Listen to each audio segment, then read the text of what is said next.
Hi ladies and gentlemen, and I'm back with another video. I've been constantly saying that this channel is politics free, but with all the chaos going on after the election, people like arguing with each other and on one side being objectively pretty happy and then the other side freaking out, I decided I do have to ultimately give some of my thoughts on that.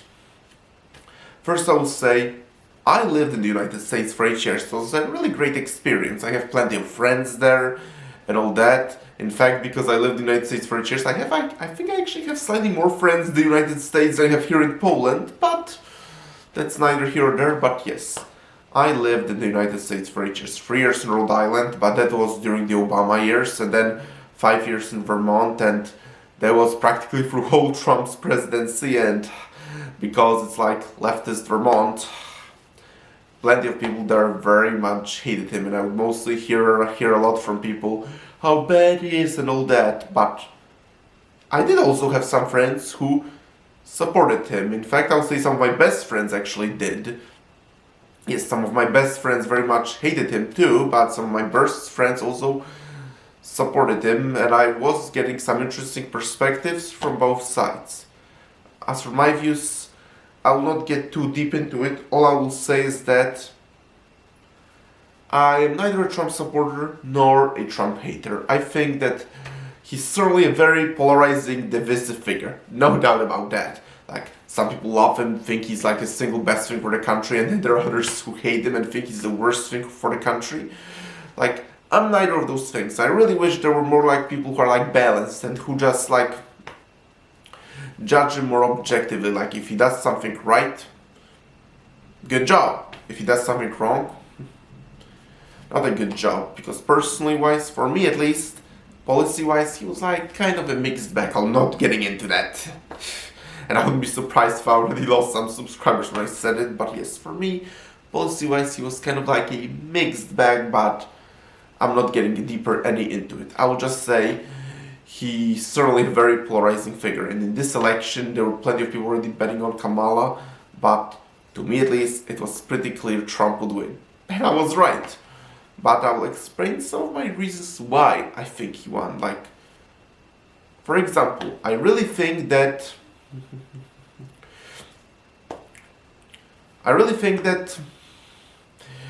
Joe Rogan interview, I mean, it's not a big deal in the grand scheme of things, but certainly played a part in it. Like, both Trump and JD Vance went and got on a Joe Rogan interview, and I recommend you watch it. It's actually a pretty interesting interview. While Kamala Harris outright refused. Like, she said that she would be welcome Joe Rogan to show up to her, but no, she's not going to come up on his show, which certainly wasn't a smart move. I mean, Joe Rogan is a very well-respected person. Plenty of people watch him. Like, I thought watch him from time to time. He often has some interesting insights to offer. Like, yeah, refusing an interview from him certainly was not a smart move. Also, Harris just like basically appeared at literally the last minute. Like, Joe Biden dropped out, and then Kamala Harris basically was just a last minute nominee and she didn't even participate in the primaries. It's like she practically ran on a no campaign.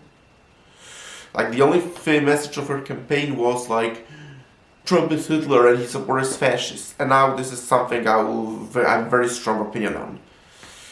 I think calling people who disagree with fascists is just plain insulting and unfair. Like, this is just unacceptable. I mean, it practically became norm in modern day politics, especially on the left, but I personally think it's wrong, unacceptable, inappropriate, and I can't believe the term fascist just thrown around and the people you don't like, what the hell?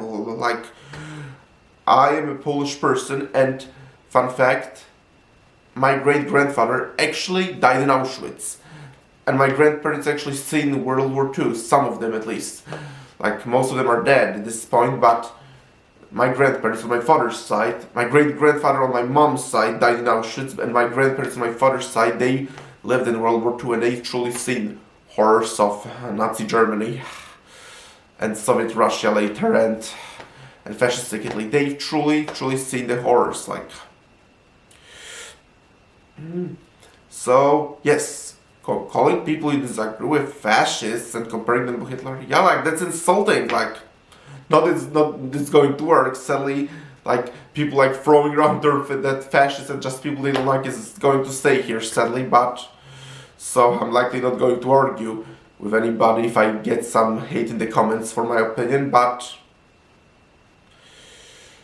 this is what I very much stand for. I believe that, and there is nothing convincing me otherwise. I mean, if you want to keep calling people who disagree with fascists, go ahead, I cannot stop you. But I'm also not going to engage in a debate with you if you try to debate me in the comments on that. Like, I stand by what I said, and I'm not getting into it any further. Ultimately, though, can't say I was a particularly huge fan of either candidates. I don't think any of them was really an ideal candidate for the country. If it was up to me, I personally would very much love either RFK Jr., Tulsi Gabbard. Yeah, I think either of those would really be a phenomenal choice for President of the United States. Or DeSantis could also, or Ron DeSantis could work too. He's like a phenomenal governor of Florida, no doubt about that. But, and yeah, I actually think either Tulsi Gabbard or RFK Jr. would be very great choices for the president. And I'm really glad that Trump has them both in his administration because, while I might not be a gigantic Trump fan, I do like these guys, and I'm certainly see hope in these guys. I think that it's phenomenal that both of those guys are part of his administration, and J.D. Vance probably will be a far better VP than Mike Pence, whom I also never was particularly a huge fan of. But ultimately, I'm really hoping that maybe 2028 will be a much better election, and if Tulsi Gabbard or RFK Jr. runs, I'll be really happy. Or maybe Tulsi and RFK Jr. as her VP. That could work.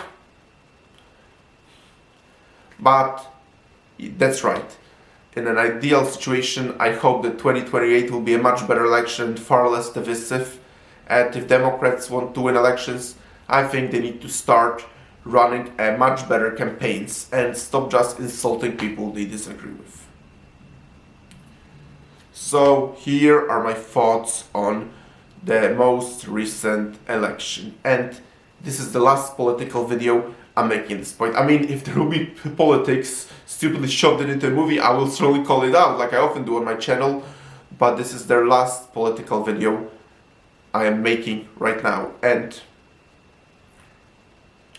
I don't want to discuss any more politics. This subject is nothing but controversial, divisive, and unnecessary. The last thing I'll say though about politics is that Polish presidential election is in May. I am going to certainly vote on that, even though of the major candidates I'm certainly not a huge fan of either, and I really don't know who I'll vote for then, but yes. Polish presidential election is in May, and I will certainly participate in that. But those are my thoughts on the American election, and I'm really glad. And as I said, it will be the last political video I'll make in a while. I just hope that nothing chaotic will happen during the inauguration or anything like that, because there's no need for more chaos. So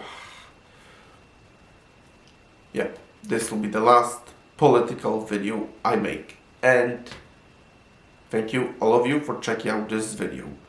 Press the like button, please subscribe to this channel, and I'm about to review Conclave that I've seen yesterday, so see you very soon in the review of Conclave, which will be a much more positive video. Talk to you in the review of Conclave. Bye.